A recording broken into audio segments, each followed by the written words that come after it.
नमस्कार साथियों, स्वागत है आप सभी का अंकित इंस्पायर्स इंडिया पर। मैं हूं अंकित अवस्थी। आप हैं मेरे साथ में एक अंतरराष्ट्रीय महत्व की ऐसी खबर पर चर्चा करने के लिए जो कि फिर एक बार अमेरिका और रूस के बीच की तल्खी को दुनिया के सामने उजागर करती है।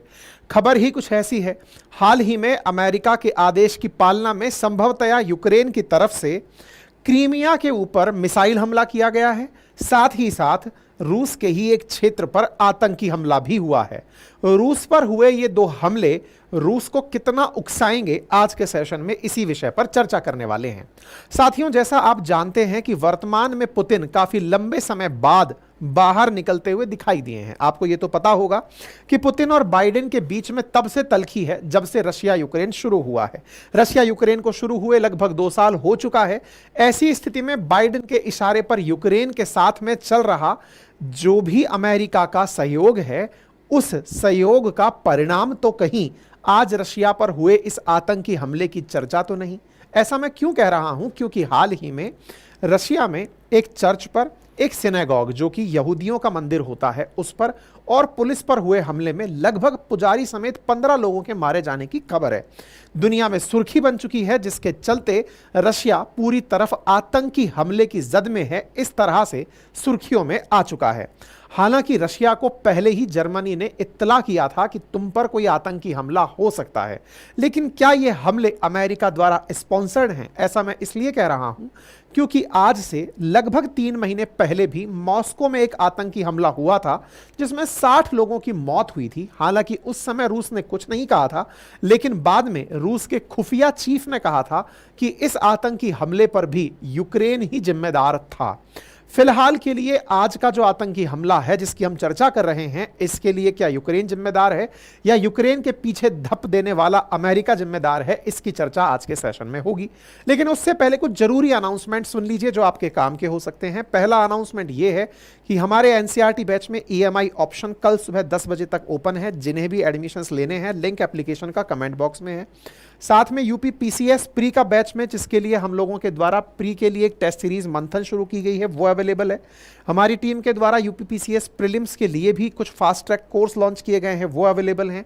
फाउंडेशन बैच अवेलेबल है, नोट्स अवेलेबल हैं। साथ ही साथ आपको हमारे आरएएस के लिए भी नोट्स हमारे एप्लीकेशन पर उपलब्ध हैं। एक बार जाकर आप एप्लीकेशन विजिट करें, वहां से जो आपके लिए उपयोगी हो उसे एक्सेस कर लें। ठीक है, चलिए आगे बढ़ते हैं। तो साथियों, रूस के दागिस्तान में रविवार को आतंकियों ने 2 चर्च और एक यहूदी मंदिर और एक पुलिस पोस्ट पर हमला कर दिया।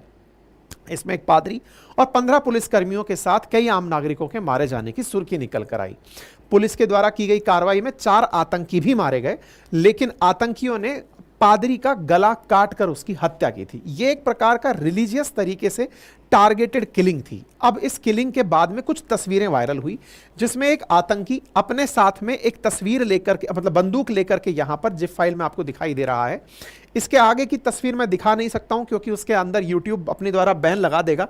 मतलब बहुत ही भयानक दृश्य निकल कर आए थे। ठीक है, भयानक दृश्य इस तरह के थे कि लोगों में यह भय बिठा दिया जाए कि आतंक क्या होता है। साथ ही साथ आग लगाना, आतंकियों को सड़कों पर घूम करके दिन दहाड़े पुलिस को टारगेट करना, इस तरह के दृश्य देखे गए थे। इन दृश्यों के चलते ही रशिया अचानक लोगों की सुर्खियों में आ गया। यह घटना कहां हुई, इसको समझने के लिए एक बार रूस के मैप को समझते हैं और उसके बाद हम आगे बढ़ते हैं। देखिए, अगर आप रशियन मैप को ध्यान से देखें तो आपको यहां यूक्रेन लगा हुआ दिखाई देता है। इसके साथ साथ एक तरफ ब्लैक सी इधर है और कैस्पियन सी इधर लगा दिखाई देता है। ये जो कैस्पियन सी, जहां पे अजरबैजान, जॉर्जिया ये सब लगे हुए हैं, इसी के किनारे यहां पर क्षेत्र है दागिस्तान।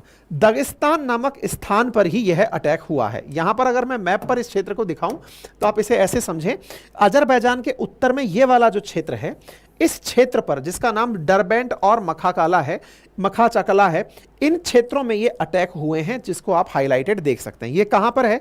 ईरान से जो ऊपर की तरफ कैस्पियन सी है, यानी कि उत्तर की तरफ कैस्पियन सी है, इस कैस्पियन सी से लगा हुआ अजरबैजान जिसकी राजधानी बाकू, और इससे अगर थोड़ा और उत्तर की तरफ चलते हैं जहां से रशिया शुरू होता है, वहीं पर शुरू होते ही इस क्षेत्र का नाम है दागिस्तान।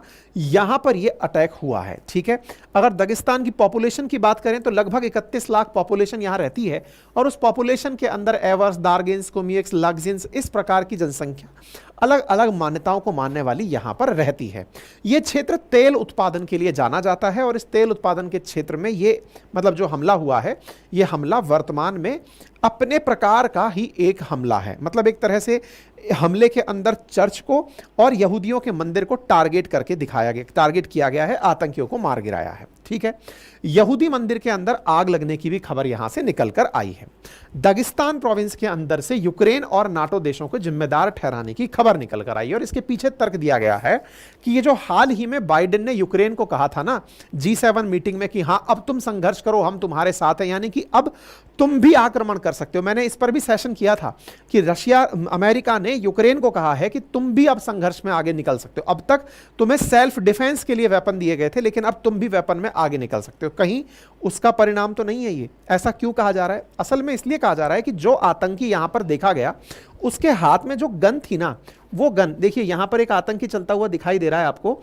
यह आतंकी एक गन लेकर चल रहा है। यहां पर आप देखें, यह गन अमेरिका मेड गन है, अमेरिकन मेड गन है जो यहां पर आतंकियों के हाथ में दिख रही है। इसके बारे में यहां पर मतलब खबर चल रही है कि heavy equipment in centre of Derbent, बोले ये जो गन यहां पर यूज की गई है ये अमेरिकन गन है, जिसके चलते यहां पर लोगों की मौत हुई है। तो पुतिन का रिएक्शन इस बात पर क्या रहा? दुनिया तलाश रही थी कि पुतिन इस विषय पर कुछ बोलेंगे, लेकिन पुतिन कुछ बोलते उस समय एक घटना और हो गई। और वो क्या हुआ? रूस ने 2014 में यूक्रेन के जिस हिस्से पर कब्जा किया था, जिसका नाम यूक्रेन के अंदर जिसका नाम क्रीमिया था, जिसके चलते G8 से रूस को बाहर निकालकर G7 बना लिया गया था, उस क्रीमिया पर भी हमला हो गया। मतलब एक साथ रूस में दो जगह पर हमले हुए। एक जगह आतंकी हमला हुआ और एक जगह पर्टिकुलरली मिसाइल हमला हुआ। मिसाइल हमला यूक्रेन की तरफ से किया गया था। यह मिसाइल हमला जैसे ही हुआ तो यह अपने आप में एक बड़ी सुर्खी बन गया और इसके चलते रशिया ने यूएस एम्बेसडर को, जो कि मॉस्को में हैं, उन्हें अपने पास समन करके बुला लिया कि इधर आइए, आपके कहने पर यूक्रेन ने हम पर हमला किया है। मतलब रशिया के अंदर हुए दो कार्रवाइयों में से जो बड़ी कार्रवाई थी ना, वो बड़ी कार्रवाई यूक्रेन के क्रीमिया वाले क्षेत्र पर, जिस पर रशिया ने कब्जा कर रखा है, उस पर हुआ हमला माना गया है। मैं आपको कुछ तस्वीरें दिखाता हूं। यहां पर आप एक बीच देख रहे हैं, सी बीच है। इस सी बीच के ऊपर एक मिसाइल हमला होता है, लगभग 125 से ज्यादा लोग घायल हो जाते हैं और लगभग 3 लोग यहां मारे जाते हैं। रशिया ने ज्यादा बड़ी प्रतिक्रिया दागिस्तान को लेकर नहीं दी है, इस वाले क्षेत्र को लेकर दी है। अब आप पूछेंगे ये क्षेत्र है कौन सा? तो आइए मैं आपको थोड़ा सा मैप दिखाता हूं। देखिए, अगर आप यूक्रेन को ध्यान से याद रखते हैं तो आपको ये तो पता होगा कि यूक्रेन के 4 पर्टिकुलर क्षेत्र, जैसे कि लोहांस्क, डोनास्क, खारसेन और खार्किव, ये वो क्षेत्र हैं जहां पर रूसी कब्जा हो रखा है। रूस ने 2014 में ही सी ऑफ अजोव और ब्लैक सी के बीच में इस वाले क्षेत्र, जिसको आप क्रीमिया कहते हैं, इस पर कब्जा कर लिया था 2014 में ही। 2014 में जब इस पर कब्जा हुआ था तो इसी के चलते ही रशिया को G8 से निकाल दिया गया था। जो G8 कंट्रीज थे उन्होंने अपने में से निकालकर रशिया को खुद को G7 बना लिया था। इस क्रीमिया पर अभी फिलहाल रूसी कब्जा है। इस क्रीमिया की तो आजकल रूस चर्चा ही नहीं करता है कि भाई यूक्रेन के साथ अगर युद्ध रुकने की बात हो तो इसकी कोई चर्चा मत करना, बाकी चीजों की कर लेना। खारसान हुआ, डोनास्क हुआ, लोहांस्क, खार्किव हुआ, इन क्षेत्रों के बारे में बात कर लेंगे, जो भी जितनी भी चर्चाएं टेबल पर होती। क्रीमिया तो आजकल यूक्रेन ने भी क्लेम करना छोड़ रखा है, मतलब वो भी बात करता ही नहीं है कि क्रीमिया पर कुछ किया जाए। 2014 से कब्जा चल रहा है। अच्छा, इस क्रीमिया पर हुआ यह हमला, यानी कि यहां की जनता तो बड़ी सेटल्ड थी कि हम रशियन ऑक्यूपेशन में है, हमें कोई कुछ दिक्कत नहीं है, हमें किसी प्रकार की दिक्कत होगी भी नहीं। लेकिन यूक्रेन की तरफ से आई हुई मिसाइल यहां पर पड़ जाती है।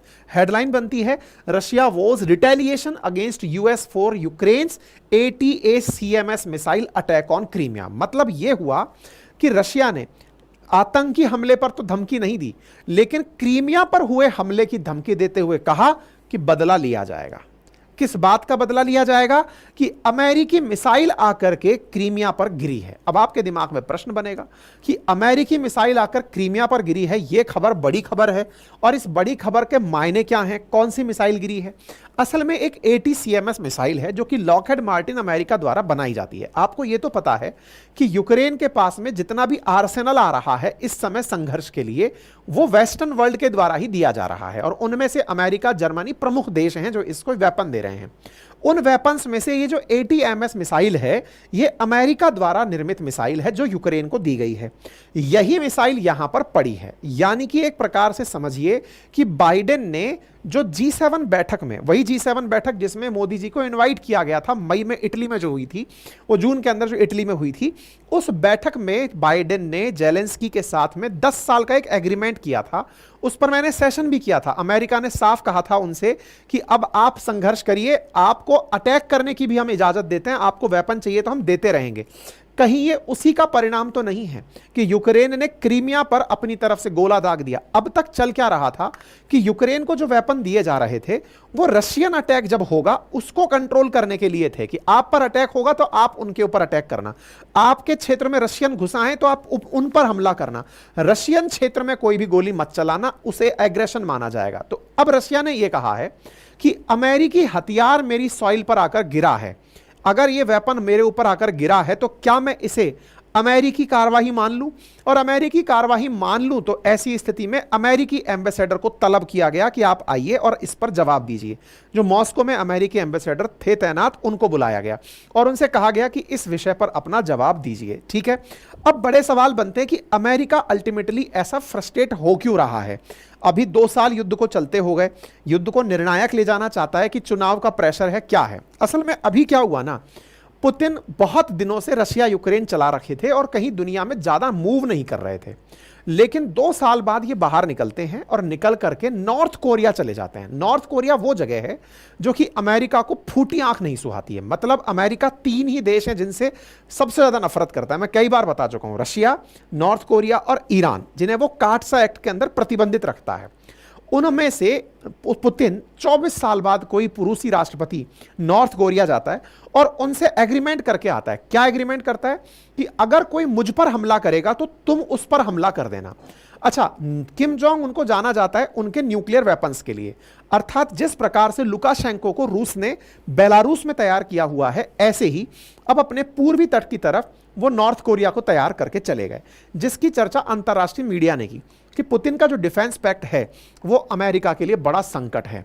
मतलब दुनिया भर के अखबारों में ये खबर बनकर आई कि ये यूक्रेन के साथ में जो अमेरिका ने हाथ मिलाया है ना, उसका ही रिटेलिएशन इन्होंने दिया है। हमने इस पर सेशन भी किया था कि पुतिन की जो नॉर्थ कोरिया की यात्रा हुई थी उसमें रूस ने नॉर्थ कोरिया से साफ कहा है कि अगर हम पर हमला हो तो भैया बदला ले लेना। इस पर मैंने प्रॉपर सेशन किया हुआ है। ठीक है, एक और बड़ा कारण भी है, और वो क्या है?